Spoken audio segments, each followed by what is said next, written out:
ధర్మస్థల అధర్మస్థలం అని మొన్నటిదాకా ఒక గ్యాంగ్ పనిగట్టుకుని ప్రచారం చేసింది, గుర్తుందా? ఒకడెవడో మాస్క్ మ్యాన్ వందల హత్యలు జరిగినట్టుగా కథ లేశాడు. ఒక పుర్రెతో స్క్రీన్ ప్లే మొత్తం రచించాడు. పోలీసుల్ని బురిడీ కొట్టించి అందరితో ఒక ఆట ఆడుకున్నాడు. కానీ ఇదంతా ట్రాష్ అని తేలింది. మరి మాస్క్ మ్యాన్ ధర్మస్థలపై ఎందుకు అభాండాలు వేశాడు? అతని వెనుకున్న గ్యాంగ్ ఎవరు? సిట్ దర్యాప్తులో తేలిందేంటి?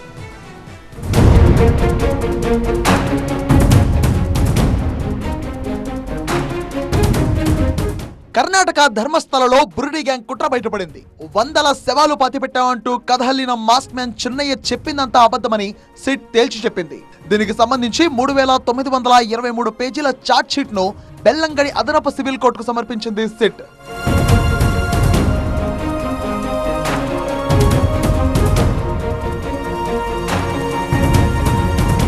కథంతా నడిపిన చిన్నయ్యకు బెయిల్ వచ్చినా ఇంకా జైల్లోనే ఉన్నాడు. దీని వెనక చిన్నయ్య, మహేష్ శెట్టి త్రిమోడి, విఠల్ గౌడ్, గిరీష్ మట్టన్నవర, టి జయంత్, సుజాత భట్ ధర్మస్థలపై కుట్ర పన్నినట్టుగా సిట్ నివేదిక తేల్చింది. అయితే ఇక్కడ విషయం ఏంటంటే కేసులో సిట్ నేరుగా ఛార్జ్షీట్ దాఖలు చేయలేదు. కోర్టు ఆదేశాల మేరకు విచారణ నివేదిక మాత్రమే సమర్పించింది. అందుకే సిట్ నివేదిక సమర్పిస్తూ చర్యలు తీసుకోవడానికి కోర్టు నుంచి మార్గదర్శకాలు ఇవ్వమని కోరింది. నివేదికలో ధర్మస్థల నిర్వాహకులకు క్లీన్ చిట్ ఇచ్చినట్టుగా తెలుస్తోంది. సిట్ తరపు న్యాయవాదుల వాదనలు విన్న కోర్టు తదుపరి విచారణను డిసెంబర్ 26కు వాయిదా వేసింది. బురిడి గ్యాంగ్ వెనుక చాలా పెద్ద తలకాయలు ఉన్నట్టుగా తెలుస్తోంది. అంతేకాదు మరో సంచలన విషయం బయటపడింది.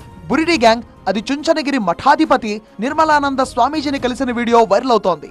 మహేష్ త్రిమోడి, గిరీష్ మట్టన్నవర, విఠల్ గౌడ్ ముగ్గురు కలిసి స్వామీజీ దగ్గర ధర్మస్థలికి వ్యతిరేకంగా ప్రభుత్వంపై ఒత్తిడి తేవాల్సిందిగా అభ్యర్థించిందన్న సమాచారం బయటకొచ్చింది.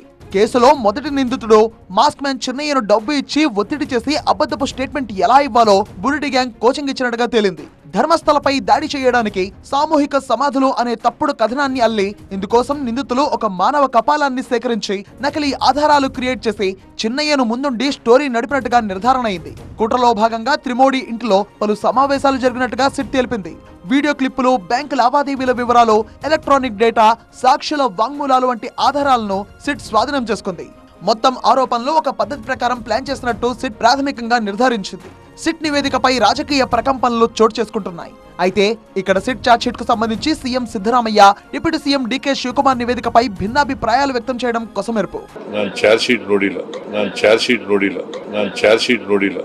ನನಗೆ ಗೊತ್ತಿರೋ ಮಾಹಿತಿ ಗೊತ್ತಿತ್ತು, ಧರ್ಮಸ್ಥಳದ ಇತಿಹಾಸ ಗೊತ್ತಿತ್ತು ನನಗೆ. ಅವರು ಯಾವುದು ಮಾಡಲಿಕ್ಕೆ ಆಗುವುದಿಲ್ಲ ಅನ್ನೋದು ಗೊತ್ತಿತ್ತು. ಆ ವಿಚಾರದಿಂದ ಧೈರ್ಯದಿಂದ ನಾನು ವಿಚಾರವನ್ನು ಹೇಳಿದೆ.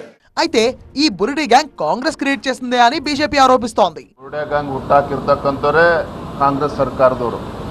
ಅದಕ್ಕೆ ಉತ್ತರ ಕೊಡಬೇಕಾಗಿರ್ತಕ್ಕಂಥದ್ದು ಅವರೇನೆ. ಇದು ಲಘುವಾಗಿ ತಗೊಳ್ಬಾರ್ದು.